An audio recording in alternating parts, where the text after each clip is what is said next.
지금 여러분께서는 김경래 기자의 최강 시사를 듣고 계십니다.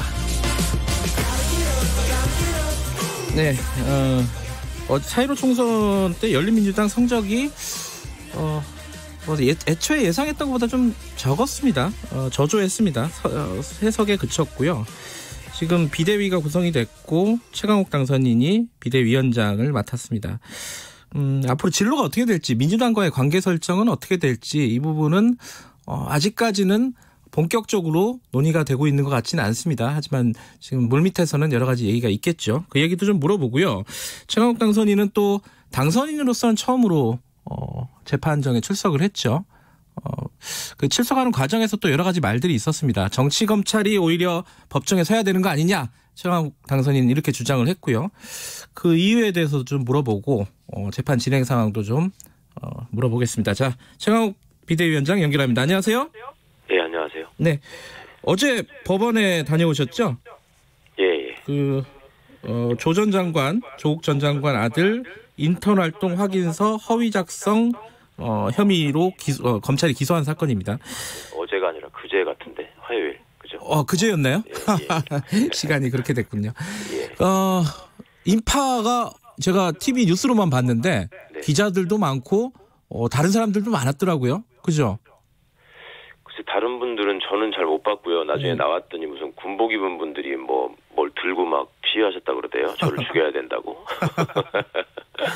무섭진 않으셨습니까? 못 봤으니까요. 못 보셔서요? 네, 기자분들이 굉장히 많아서, 예. 그리고 무슨 이렇게 출석하다가 서서 무슨 사진 세례 받는 마크도 해놓으시고, 아하. 그다음에 이 법원 직원분들이 2분인지 3분인지가 무전기를 들고 나오셔서 저를 이렇게 안내도 하시고, 법정에 막상 갔더니 거기는 단독 판사가 하는 법정이라서 작은 법정이거든요. 네. 근데 방청권도 배부하셨더라고, 아무나 못 들어가게. 아하. 그래서 순간적으로 제가 이거 국정농단 사건 피고인들하고 비슷한 수준의 사람인가? 이렇게 큰 사건인가? 이런 생각을 했죠. 사건에 비해서 관심이 굉장히 많은 건 사실입니다. 그러게요. 왜 그러는지 모르겠어요. 들어가실 때 이렇게 얘기를 했습니다. 법정에 서야 할 사람들은 오히려 정치 검사다. 한 줌밖에 안 되는. 이게 정확하게 어떤 사람들을 얘기하는 겁니까? 전체 검사들을 지칭한 건 아닐 것이고요. 그래서 이제 제가 한 줌밖에 안 되는 이라는 말을 항상 넣고 있고요. 네. 정치 검사라고 말씀을 드리는 건데, 네.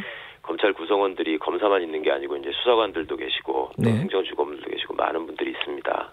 그런 분들의 노고를 폄하하고 싶은 생각은 전혀 없고요. 네. 실제로 또 경무에 시달리면서 열심히 일을 잘하는 분들이 대부분이죠. 네. 그런데 검찰을 욕먹이는 거는 항상 한 줌도 안 되는 정치 검사들이고요. 네. 그다음에 그런 행태가 가장 응축돼서 극명하게 드러난 게 제 사건의 기소 과정이었고, 네.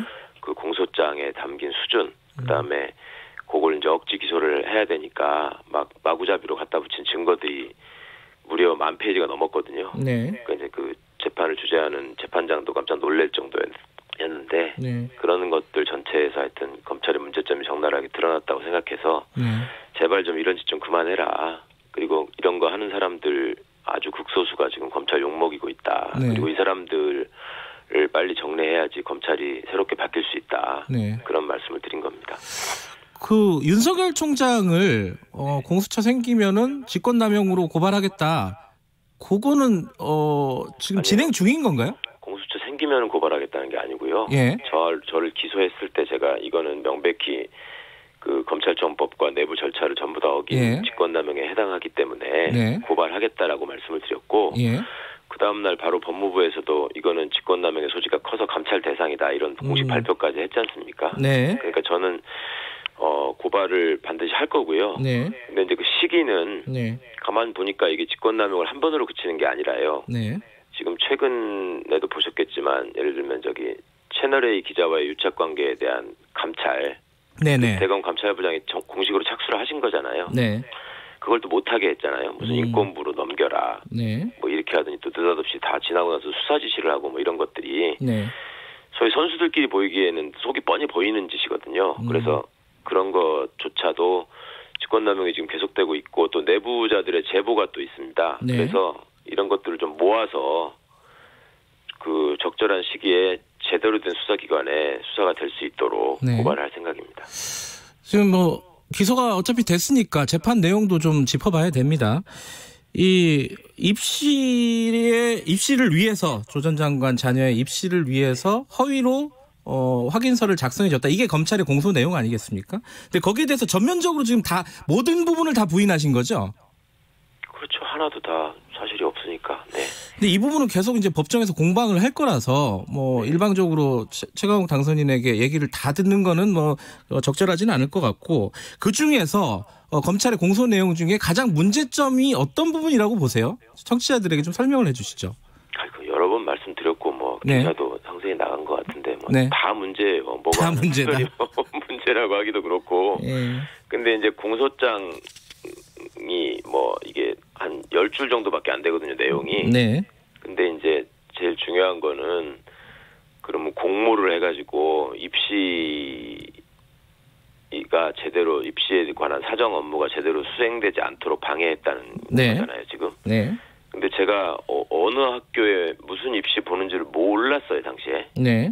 이게 요번에 이제 이분들이 만든 수사 기록을 보고 알았단 말이에요. 네. 뭐 그렇고 그렇게 이제 뭔가 확실하게 딱 떨어지는 얘기가 없고 서로의 공모 관계를 입증할 수가 없으니까 네.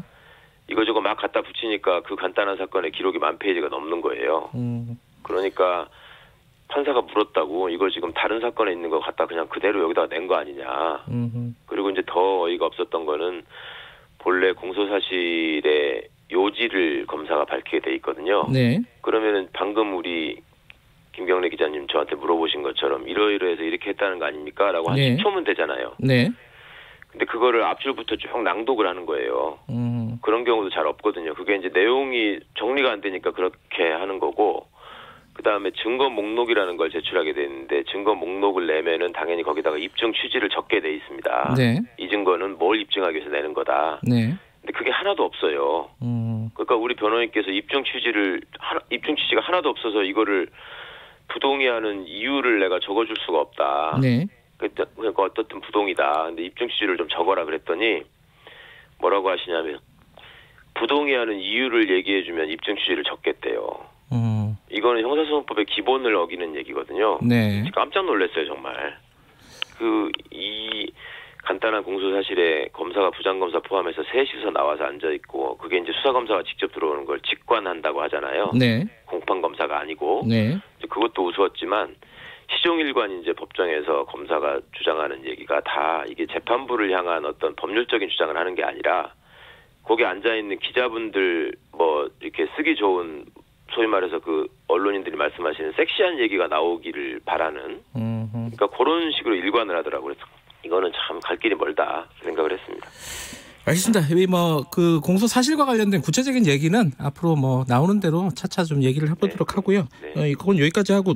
근데 이게 재판 끝나고 나오면서 기자들하고 뭐라고 해야 될까요? 설전이라고 할까요? 기자들이 그 얘기를 물어봤잖아요. 청와대 근무 당시에. 아니었어요. 그분들이 뭘 저한테 반박하셔야지 설전이 되지. 보셨잖아요. 다. 무슨 설전이야 그게. 뭐라고 하셨잖아요. 그러면은. 자, 아니 제가 설명을 드린 거지. 네. 좀 무안했겠더라고요, 기자들이. 그 앞에 있는 기자들이. 아니 저도 진짜 좀 놀랬거든요. 이제 선배 기자시고 하니까. 네. 그리고 저는 애초에 예전에 저도 취재를 많이 당해본 변호사 중에 이러저러하게 좀 관심을 갖는 사건을 제가 많이 변호를 했었으니까. 예예. 근데 그때 보면은 기자분들이 되게 이렇게 치열하게 이렇게 공부를 하고 가서 많이 물어보시거든요. 그렇죠. 네. 이러저러한 거를 제가 이제 말씀드린 게 있으면 그거에 대해 조금 한 칸 더 들어가는 질문을 위해서 그때 우리 모아놓고 기자회견하면서 이렇게 얘기했는데 그건 무슨 의미냐. 그다음에 내가 취재를 해봤더니 이런 사실이 있는데 이건 어떻게 된 거냐 이렇게 물으셨거든요. 네. 이번엔 밑도 끝도 없이 그냥 그 비상장 주식에 대한 입장을 얘기하세요. 이렇게 얘기를 하니까 저는 당연히 그 비상장 주식 보유에 관한 불법성 여부에 대해서 사전 취재가 있을 줄 알았어요. 그래서 취재를 해보니까 어떠십니까? 그럼 뭐 취재를 해보기만 하면 뭐 그거 어떤 분이 그러시던데 3초도 안 돼서 구글링을 해보니까 다 나오더라. 그 금방 아실 일이라고 생각을 했기 때문에 저희가 취재를 해봤더니 그거는 좀 이런 법적 절차를 거치게 되면 전혀 문제가 아니던데 그런 절차를 거치셨나요? 내지는 그런 절차를 거치셨겠죠? 내지는 그런 절차를 거치셨으니까 청와대에서 무사하게 1년 반 이상을 근무를 하셨겠죠? 뭐 이런 질문이 이어질 줄 알았어요. 그래서 여쭤본 거예요. 근데 그걸 하나도 모르시더라고.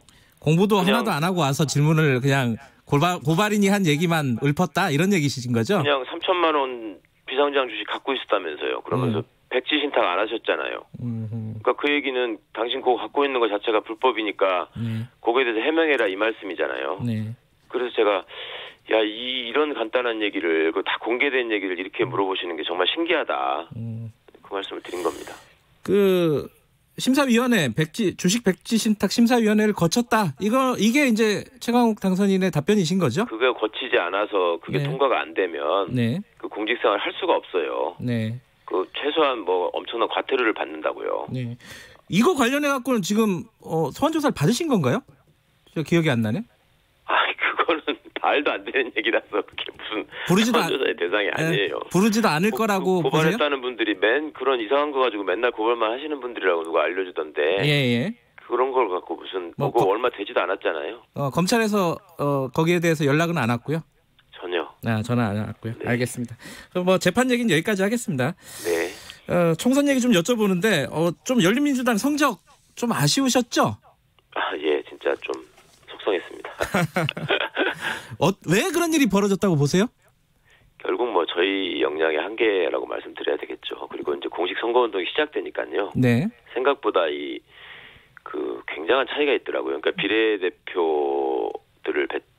갖고 있는 정당은 선거운동이 굉장히 제약이 많아요. 네. 그러니까 저희는 사실은 짧은 기간에 만들어진 신설 정당이기 때문에 많이 알려야 되잖아요. 네. 근데 당의 버스에다가 기호도 붙일 수가 없고요. 12번이라는 기호도 붙일 수가 없고 후보들의 얼굴을 붙여도 불법이고요. 그다음에 뭐 거리에서 많이 보시는 유세 있잖아요. 네. 로고송하고 율동도 하시면서 이렇게 마이크 잡고 후보들이 유세하는 거. 네. 그거 다 저희들은 할 수 없어요. 불법이에요. 네. 근데 이제 더불어민주당 쪽에서 아무래도 더불어시민당을 이제 공식적으로 지지를 하면서 지역별로 조직이 돌아가고 그 조직들을 통해서 1번, 5번을 찍는 거다. 네. 그 얘기가 이제 계속되고 저희는 상대적으로 그거 알릴 수 있는 기회가 실제로 공중파에서도 취재를 안 하고 다 사라져 버렸잖아요. 그러니까 이제 그것들이 많이 좀 여러 가지로 복합적으로 저희들이 점점 이렇게 저기 찍어줘도 되는 거야. 그리고 저기 어디야? 뭐 이런 분들이 많은 것 같습니다. 선거 막판에 갈수록 민주당에서 사실 열린민주당 쪽에 각을 세웠던 부분도 좀 있습니다. 일부 언론들도 좀 그랬었고요. 좀 필요 없이 좀 심하게 하셨죠. 선거 전략으로 이해한다고 제가 말씀을 드렸지만 조금 지나친 건 사실이죠. 자, 어쨌든 이제 세석으로 총선이 마무리가 됐는데 이 앞으로 진로가 문제입니다. 지금 비상대책위원회 만들었고 비상대책위원장을 맡으셨어요. 네.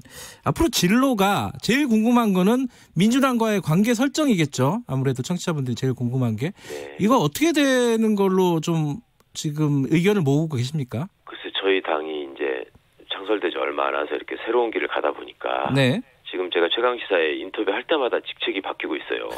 그게 지금 맨 처음에 그냥 후보였다가 그 다음에는 공동선대위원장이었다가 비상대책위원장이라고 무슨 감투만 바꿔 쓰는 사람처럼 됐는데 여튼 하여튼 저희가 갈 길이 아직 멀고 그만큼 새롭게 이렇게 정비해야 될 게 되게 많습니다. 그러니까 이제 막 만들어지면서 많은 분들이 당원으로 가입하시고 막 이랬는데 그게 이제 시도별로 잘 정리가 돼가지고 시도당이 정비돼야 되는 문제도 있고요. 그다음에 저희 당원 당규도 다시 정비를 해야 되고요. 그다음에 무엇보다도 선관위에다가 이제 그간의 선거 비용이나 내역을 이렇게 신고를 해야 되거든요. 근데 저희는 대부분 자원봉사해 주신 분들이기 때문에 그것도 상당히 시간이 걸릴 것 같고 일단 그 내부 업무 챙기는 게 지금 집중하느라고 무슨 민주당과의 관계 설정 이런 것들은 솔직히 지금 그걸 뭐 어디 가서 얘기하고 뭐 이럴 시간이 없었습니다. 근데 이제 그 총선 전에 손혜원 의원 인터뷰를 했을 때 그런 얘기를 했어요. 민주당 손만 바라보고 있다, 손끝만 바라보고 있다. 이 말이 이제 민주당하고 합치고 싶다는 의사를 강력하게 표현하신 거잖아요. 그거는 변함이 없는 것인가? 합치기 싫다는 얘기를 저희가 한 적은 한 번도 없고 민주당에서 합치기 싫다는 얘기를 한 적은 많이 있었죠. 근데 이제 손혜원 의원님 우리 최고위원 하시다가 이제 사퇴를 하시고 지금은 그냥 평의원으로 돌아가신 상태고요. 그 이제 개인적인 의견을 말씀하신 거고 저희 진로는 어떻거나 당원분들의 총의를 모아서 정해야 될 거기 때문에 앞으로 이제 그 당원분들의 의견을 묻는 과정들이 있을 거고 또 그 전에 그러면 많이 논의가 돼서 수기가 돼서 어떤 내용으로 여쭤봐야 될 거 아니겠습니까? 그걸 아직 시작도 못했다는 말씀입니다. 시작도 못했다. 열린 더불어시민당과의 뭐 합당을 해서 이 뭐 교섭단체를 만든다 뭐 이런 그림을 그리는 사람도 있던데 그런 얘기들도 오가고 있습니까? 전략적으로 그 17석하고 3석이 됐으니까 더하면 딱 교섭단체가 되니까 그렇죠. 아마 전략적으로는 유효한 방안 아니냐라고 보시는 분들이 많이 있는 것 같아요. 네. 근데 뭐 그거에 대해서도 그 뭐 많이 가진 쪽에서 그런 어떤 필요성을 먼저 인식을 하고 또 어떤 합리성을 제기를 하고 저희한테 요청을 하고 하는 과정에서 논의가 돼야지 저희가 먼저 뭐 가서 뭐 무릎 꿇고 사정하고 뭐 이럴 생각은 전혀 없습니다. 네. 어느 쪽이 더 합리적이라고 보세요? 민주당과 합치는 것과 더불어시민당과 합치는 게 어느 쪽이 더 합리적인 방안이라고 보세요? 지금으로서는? 뭐 합리성을 따질 문제가 아니라 전략적인 고민이 돼야 되지 않을까요? 전략적으로? 네. 알겠습니다. 그 지금 11일 날 전당원 투표로 당대표 선출하는 거잖아요? 네. 5월 11일 날. 거기에 당연히 나가시는 거죠? 아니요. 그건 뭐 아직도 그거 당원이 다시 재정비가 돼야 되기 때문에요. 네. 곧 당원에 따라서 어떤 사람들이 대표를 지원하고 어떤 절차를 통해서 또 입후보할 수 있는지 또 그 입후보한 사람들은 어떻게 당원들한테 자기를 알릴 것인지 이걸 지금부터 그려가야 됩니다. 만들어가는 과정입니다. 이게 다 새로 시작하는 당이라 그림들이 아직까지 좀 완전히 그려지지는 않았군요. 네, 알겠습니다. 오늘 말씀 여기까지 드릴게요. 고맙습니다. 예, 감사합니다. 네, 열린민주당 최강욱 비대위원장이었습니다. 김경래 최강시사 1분 여기까지고요. 잠시 후 2부는 김경수 경남도지사와 함께 긴급 재난지원금 얘기 좀 해보겠습니다. 잠시 후 8시에 뵙겠습니다.